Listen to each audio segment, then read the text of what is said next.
ফ্রিজে সংরক্ষণ করে রেখেছিলাম কচুর বই। কিছুদিন আগে অবশ্যই ভিডিওটা আমি দিয়েছিলাম। যখন আমাদের জমিতে কচুর বই হয়েছিল তখন অনেক পরিমাণে ছিল, ওই জন্য সিদ্ধ করে আমি তো ফ্রিজে রেখে দিয়েছিলাম। তো সেটা আজকে আমার কাজে লেগে গেল। এভাবে করে আপনারাও রাখলে দীর্ঘদিন খেতে পারবেন। হ্যালো এভরিওয়ান, আসসালামু আলাইকুম। প্রতিদিনের মতো নিয়মিত রান্নার ব্লগ নিয়ে আজকেও আসলাম আপনাদের সামনে। আপনারা সবাই কেমন আছেন? আলহামদুলিল্লাহ আমি ভালো আছি আপনাদের দোয়া এবং ভালোবাসায়।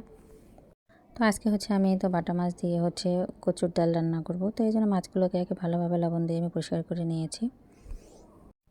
এরপর লবণ হলুদ মাখিয়ে এই তো লোহার কড়াইয়ে ভাজতে দিয়েছি। লোহার কড়াইয়ে ভাজতে একটা সুবিধা হচ্ছে যে মাছটা অবশ্য লেগে যায় না, আর অল্প তেলে ভাজা হয়ে যায়।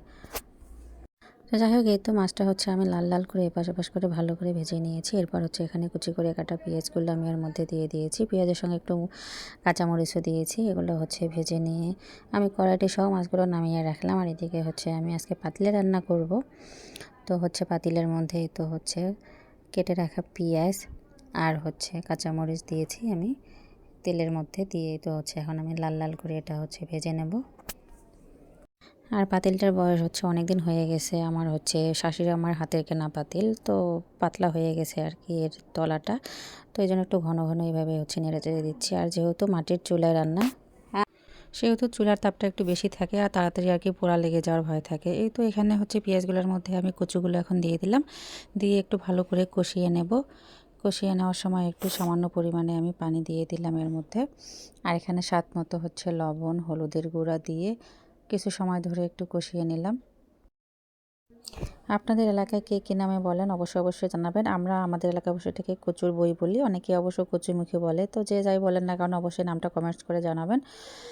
তো ভালোভাবে কষিয়ে নেওয়ার পর এখানে আমি একেবারে পানি দিয়ে দিলাম। আমি কিন্তু এখানে গরম পানি ইউজ করতেছিলাম। গরম পানি দিলে যে কোনো তরকারির স্বাদই কিন্তু দ্বিগুণ বেড়ে যায়। তো যাই হোক, এদিকে তো গরম পানি দিয়ে ভালোভাবে নেড়ে চেড়ে আমি কিছুক্ষণ ধরে একটু জাল করলাম। আর যেহেতু এগুলো সিদ্ধ করা কচু, বেশিক্ষণ রান্না করতে কিন্তু একেবারেই সময় লাগে না, কারণ অর্ধেক প্রসেসিং আগেই করা হয়ে গেছে আমার। এভাবে করে কোন কোন আপুরা আমার মতো করে রান্না করেন অবশ্যই জানাবেন মাছ দিয়ে। তো এরপরে তো যখনই একটু তরকারিটা আমার বলক উঠে গেল তখনই আমার ভেজে রাখা মাছগুলো এর মধ্যে দিয়ে দিলাম, দিয়ে একটু ভালোভাবে এপাশ ওপাশ একটু নেড়ে চেড়ে দিয়ে দিলাম।